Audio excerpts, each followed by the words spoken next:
How to block a hotspot user on iPhone. Hi guys, in today's video I'm going to guide you that how you can block a hotspot user on iPhone. So let's dive in. First, open your settings on your iPhone and then scroll until you see the option of personal hotspot and open it. Now in this menu, you have this option of allow others to join. Simply turn this off by clicking this green button and make it gray. Now nobody would be able to join your hotspot. But if you want to specifically block one person from using your hotspot, just turn it back on and then choose this Wi-Fi password over here. Click this arrow. And now you have to just click this cross over here and choose a new password that you want to set. And then click done.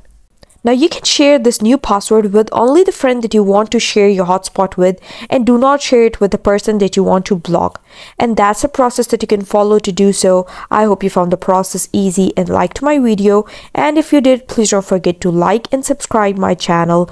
Thank you very much. See you again.